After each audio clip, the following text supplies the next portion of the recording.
É a voz que eu dirijo a minha prece, e de manhã já me escutais. Desde cedo eu me preparo para vós e permaneço à vossa espera. Graça e paz, cara amiga, caro amigo que nos acompanha diariamente, acompanhando as nossas meditações sobre a Palavra de Deus no Santo Evangelho, a Palavra de Deus que se nos apresenta a cada dia na Santa Liturgia. Eu sou o Padre José Raimundo dos Santos, sou da Diocese de Amargosa, na Bahia, e tenho com você a alegria de meditar a Palavra de Deus nesta manhã.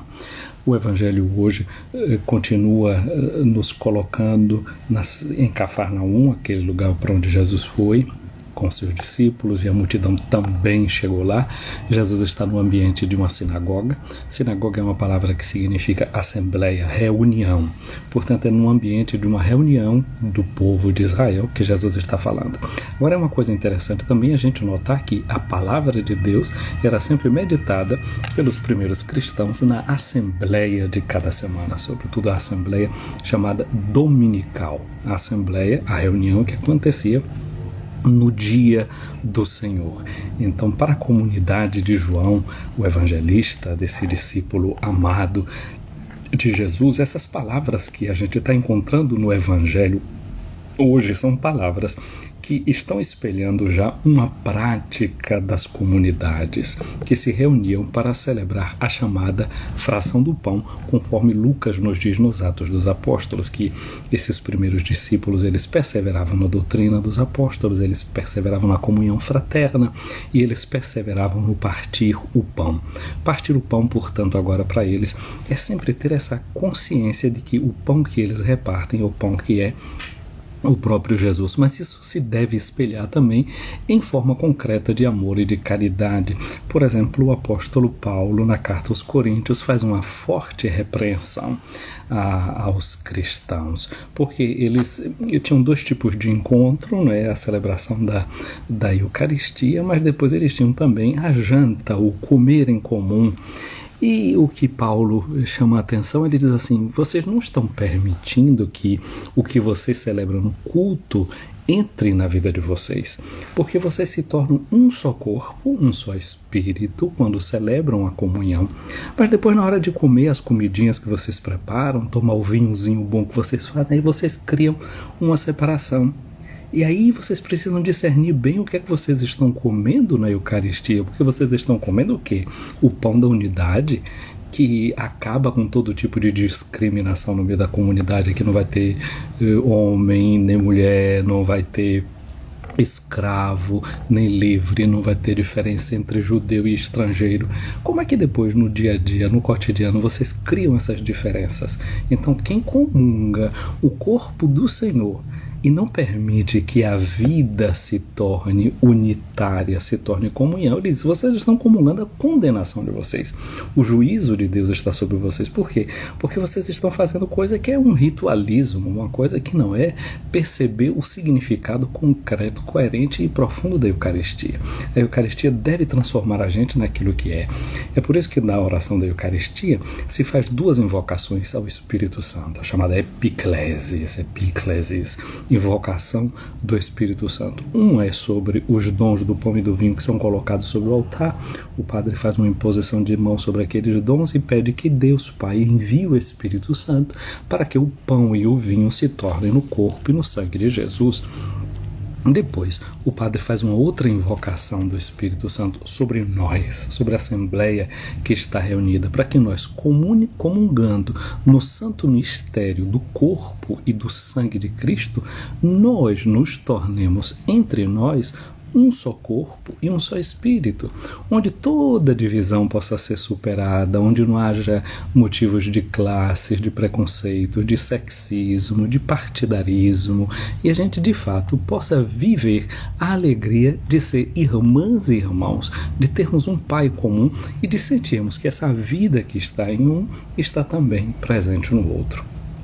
Então, hoje a gente pode ser que vá um pouco ficar pensando desses judeus que não entenderam o discurso de Jesus sobre o pão da vida. E é preciso que a gente se pergunte se nós também entendemos o discurso sobre o pão da vida. Pior para nós. Pior para nós que acreditamos piamente que Jesus está ali presente no Santíssimo Sacramento do altar. Fazemos adoração, fazemos procissão, queimamos incenso, né? As procissões de Corpus Christi, aqueles tapetes, aquela beleza toda, porque a gente acredita piamente que Jesus está no Santíssimo Sacramento do altar. E é uma verdade. É uma verdade. A questão agora são as consequências dessa presença de Jesus no altar. São João Crisóstomo, que foi bispo em Constantinopla, o nome dele, Crisóstomo, não é? Significa boca de ouro. A pregação dele era uma coisa fabulosa, todo mundo gostava de ouvir João quando ele pregava, não é? E então João Crisóstomo, justamente ele chama a atenção e diz assim: olha, vocês têm tanto cuidado com os vasos da igreja, tudo é de ouro, e vocês estão corretos em comprar boas toalhas para colocar no altar, nada disso está errado não. O problema aqui agora é que vocês deixam o corpo de Cristo que está presente no irmão padecer de qualquer forma, ser tratado de qualquer maneira. Então aqui está a grande contradição nossa, né, de acreditarmos no mistério da presença de Jesus no altar, no sacramento, e não percebermos que sobre nós que comungamos o seu corpo é invocado o Espírito Santo para que nós nos tornemos uma coisa só, um só corpo e um só Espírito. Portanto, é justamente na vida que a gente contradiz o mistério que a gente celebra. Esse é o problema sério que nós encontramos. Minhas amigas, meus amigos, o Evangelho de hoje é o de João no capítulo 6, versículos de 52 a 59, e nós encontramos os judeus que ficavam discutindo entre eles como é que ele pode dar a sua carne para a gente comer. E aqui a gente lembra que o Evangelho de São João, no seu prólogo, começa justamente dizendo que o Verbo, não é, essa razão, essa lógica de Deus, se fez carne e veio habitar no meio de nós. A carne significa a dimensão frágil da vida humana, a dimensão frágil do homem, não é? Porque com o corpo da gente é frágil, né? A gente não pode competir com um leão, a gente não pode competir com um rinoceronte, a gente é sempre pequeno e fraco na carne diante de todos esses bichinhos. É justamente na lógica, na inteligência, no pensamento, na razão que a gente pode disputar com eles e que a gente dominou a face da terra e que a gente foi capaz de contar a história, de traduzir as nossas conquistas, de transmitir os nossos avanços. Tudo isso por meio do Logos, por meio da razão, por meio da lógica. Então, essa dimensão interna nossa, que é desse Logos, dessa razão, dessa capacidade de palavra, de transmitir comunicação, de criar comunhão por meio de um discurso, é isso que dá o nosso grande diferencial. Mas nós estamos dentro de uma carne que é frágil, que é débil, não é? Que basta um vírus pequenininho, infinitesimamente menor do que a gente, e ele pode ser capaz de destruir a gente, de matar a gente, é letal. Então a carne da gente é frágil. A gente que é tão capaz na mente, na carne da gente, a gente é um nada. Uma bactéria, um vírus, qualquer coisinha pode tirar a gente. Eu estava falando antes da gente diante dos grandes animais, né? Não, mas também do mundo dos micróbios, dos vírus e das bactérias. Eles são infinitamente menores do que nós, invisíveis aos nossos olhos, mas podem nos destruir. Vejam a nossa fragilidade, o tamanho da nossa fragilidade. E de todas as formas a gente pode criar uma guerra contra eles, né? Desenvolvendo remédios, vacinas e todas essas coisas. De novo, se manifesta a força da gente que a gente tem a partir desse componente mental. Portanto, quando se diz que o Verbo se fez carne, significa dizer que o Verbo abraçou a nossa fragilidade, aquilo que em nós é fraqueza. Então, quando Jesus diz que ele dá a sua carne de comer, ele está dizendo assim: entrem em comunhão com a fragilidade. Não tenham medo da fragilidade. A fragilidade precisa ser assumida. Hoje é sexta-feira, dia que a gente lembra a fragilidade de Jesus na cruz, a sua morte na cruz. Ele ressuscitado vai mostrar os sinais da sua fragilidade para os seus discípulos, aquele ponto pelo qual ele morreu. não é? Mesmo sendo esse verbo eterno, assumindo a nossa humanidade, a parte humana, ele morre. São Paulo, o que é que ele nos diz, não é, sobre a nossa fraqueza? Ele diz: quando eu sou fraco, então é que eu sou forte. Portanto, quando Jesus oferece a sua carne em comunhão com a gente, aquela parte da fragilidade humana que ele acolheu, ele está dizendo para mim e para você: assumam as fragilidades de vocês, não tenham medo da fragilidade de vocês, e nos oferece uma comunhão na fragilidade. Eu assumi a minha fragilidade, a fragilidade de ser humano que é de vocês e que eu assumi sobre mim. Dou para vocês essa fragilidade agora, porque agora isso é como aquele princípio da homeopatia. A homeopatia funciona assim: similia cum similibus curantur, que aquilo que pode provocar uma doença é justamente o fator que pode provocar a sua cura. Não é? Depotencializando um veneno, o que é que se faz? Se cria um soro antiofídico, se cria o remédio. Portanto, o remédio para a fraqueza humana não é querer aparentar-se forte, mas assumir essa fraqueza, assumir essa fragilidade e usar a nossa razão, a nossa lógica para caminhar a partir daquele ponto de fraqueza que a gente pode ter na gente. Então, quando Jesus oferece a sua pessoa, não é? Que a carne não é um pedaço do corpo de Jesus, é a sua inteireza como ser frágil, assim como o corpo, não é? Que como encontramos nos outros evangelhos, é esse corpo, mas esse corpo dotado também da sua fragilidade. Então Jesus disse para esses judeus que estavam ali escandalizados com essa palavra de Jesus, ele diz: em verdade eu vos digo, se não comerdes a carne do Filho do Homem, não beberdes o seu sangue, não tereis a vida em vós. Essa vida de Jesus só é transmitida para nós se a gente entra na comunhão com ele, comunga.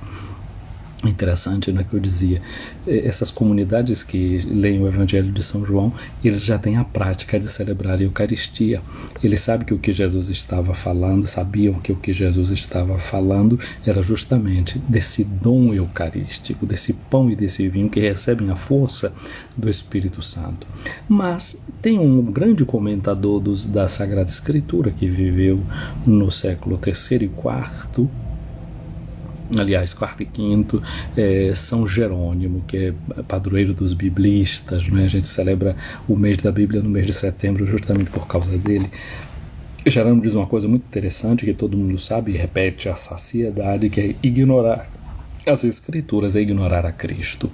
Ele, comentando essa passagem sobre esse discurso do pão da vida, ele diz que a carne de Cristo é a Sagrada Escritura e o sangue de Cristo são os evangelhos. Olha que coisa interessante. Portanto, a gente entra na comunhão com Jesus, palavra divina, não apenas na comunhão eucarística, mas também na comunhão com a sua palavra. Eles, o corpo de Cristo é a Escritura. Aí a gente poderia pensar muito e raciocinar muito, né? Jesus diz: não só de pão vive o homem, mas de toda palavra que sai da boca de Deus. Repete essa palavra do Deuteronômio para combater o maligno, e queria que ele transformasse pedra em pão para mostrar, portanto, que a palavra de Deus sacia realmente o coração da gente, que a gente tem outras fomes que não somente fome de pão e uma fome que passa pelo estômago, mas a gente tem fome de sentido, fome de beleza, fome de comportamento ético, fome de uma vida conduzida por bons princípios. Então Jerônimo diz, não é, que na palavra de Deus a gente encontra tudo isso. A verdade que orienta a vida da gente diz que nas Sagradas Escrituras, no Evangelho, a gente encontra como que o sangue de Cristo, ou seja, tudo concentrado e que vivifica todo o corpo, ou seja, todo o resto do Antigo Testamento, etc. Porque o que acontece com a carne? Se o sangue não chega, necrosa, não é? Morre, apodrece. Por isso São Paulo vai dizer: a carne, ou melhor, a letra A letra mata, o espírito é que vivifica. Portanto, essa presença de Cristo, o sangue aqui é símbolo de toda a vitalidade da vida. O Espírito Santo, a gente diz no credo niceno-constantinopolitano, é Senhor e dá a vida. O sangue é vida, a gente diz. Portanto, esse sangue de Cristo é símbolo também desse espírito que circula em toda a Sagrada Escritura, e é justamente essa presença de Cristo, esse sangue de Cristo, não é como que a seiva numa árvore, que chega também a todo o Antigo Testamento e aos outros textos do Novo Testamento. É isso que dá vida à Sagrada Escritura, e ela deixa de ser um monte de letra, e ela deixa de ser palavra pura, mas ela passa a ter sentido, passa a pulsar, passa a ter vida, passa a ser Deus falando com você, passa a ser Deus falando comigo. Então a gente pode encontrar essa vida de Cristo no mistério da Eucaristia, mas também no mistério dessa sua palavra, de modo muito particular, na força do Evangelho, que a gente vai lendo a cada dia. Quem come a minha carne, diz Jesus, e bebe o meu sangue tem a vida eterna, e eu o ressuscitarei no último dia. Então é uma palavra que vai nutrindo a vida da gente em perspectiva de eternidade. Portanto, o último dia para nós é justamente esse dia de vida. A gente não está esperando que o último dia nosso seja o dia da morte. O último dia da gente é o dia da ressurreição, é o dia da transformação. Então o cristão não está caminhando rumo à morte, ele está caminhando rumo à ressurreição. E é isso que a gente precisa tomar consciência. O último dia não é o dia que a gente vai parar de respirar e acabou tudo por aqui nesse mundo, não. O último dia nosso é o dia em que Jesus nos ressuscita. E esse último dia é, ao mesmo tempo, o primeiro dia. É por isso que a gente celebrou a oitava da Páscoa, porque aquele que era o primeiro dia da semana, não é? Vai contando do primeiro, chega o sétimo dia, é o último dia da semana, e aquele não ficou mais o último dia, porque continuou a partir do domingo, chamando de oitavo dia. Ou seja, não é agora a vida que a gente recebeu, ela entra na eternidade, se transforma nesse mistério da morte e entra na eternidade. Esse oitavo dia que passa a ser essa vida nova, a ressurreição. Portanto, o último dia seu e meu não é dia da morte, é o dia da ressurreição. É o dia em que o Senhor dá vida à nossa existência, não é? Com o seu sangue revitaliza tudo em nós. Ele diz, porque a minha carne é verdadeira comida e o meu sangue é uma verdadeira bebida. Quem come a minha carne, bebe o meu sangue, permanece em mim e eu nele. Agora vai ser assim, comunhão de amor. Ele em nós e nós nele. Nós nele, porque fomos inseridos pelo nosso batismo nele. Ele em nós, porque pelo Espírito Santo fomos feitas os seus templos, a sua habitação. Como o Pai que vive me enviou, eu vivo por causa do Pai. Assim, o que me come viverá por causa de mim. Como a gente vive por causa do alimento que a gente come, se a gente não comesse, morreria. Então assim a gente vai viver por causa da Eucaristia, a gente vai viver por causa da palavra. E sabe, tem muitas experiências místicas, a igreja conhece o fenômeno de santas e de santos, pessoas místicas que passaram longos anos de sua vida e não comeram outra coisa senão o pão da Eucaristia.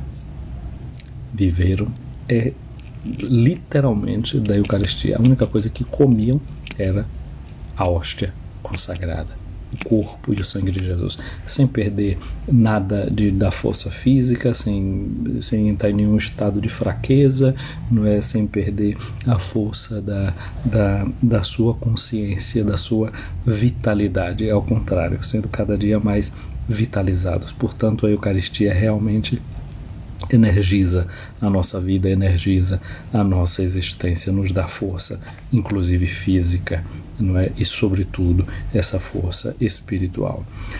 Diz-nos Jesus, este é o pão que desceu do céu, não é como aquele que os vossos pais comeram, eles morreram. Aquele que come este pão viverá para sempre.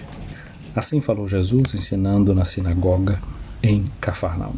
Minha amiga, meu amigo, é assim que Jesus nos fala hoje, que a gente possa aprender o significado, o sentido da sua palavra e deixar que ele nos guie, oriente a nossa existência, o nosso coração.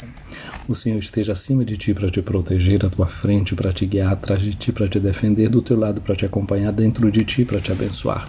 Que a bênção de Deus Todo-Poderoso, Pai, Filho e Espírito Santo, desça sobre ti, minha amiga, meu amigo, e permaneça para sempre. Um abraço aqui aos amigos e amigas acompanhando essa nossa transmissão, Edneide, Jaci Félix, Solange Reinhardt, Mari Caldas, Aline Sampaio, Ana Maria Barreto e Cláudio Queiroz, Neuza Andrade, Deus abençoe, Solange, Marlúcia aqui também acompanhando a nossa live, José Costa e também Marice MPMS. Vai saber o que é que isso tudo significa, viu? Então aqui Jaci Félix, um abençoado dia, muito obrigado, que Deus realmente abençoe esse nosso ministério. Marli Vaz, um abraço para ti. Vilmara Sampaio, um abraço para ti também. Deus te abençoe, Marlúcia. José de Lima, um abraço grande para você, para Cia Sérgio e Selma Barreto, graça e paz para ti. Abraço aí a Dayara e também a Calpolar, entraram aqui na nossa live, professora Maria das Graças, aí em Conceição do Almeida. Irene Guedes, um abraço para você, para Eli Coelho, em Amargosa, penso que esteja em Amargosa, ao menos é de lá, não é? Genilza, um abraço para você também. Padre Juarez, um abraço para Pedro Miguel, aqui presente também na nossa live, aí creio que por Amargosa. Um abraço para Isabel Fazendas e Consa Rezende, um abraço, Consa.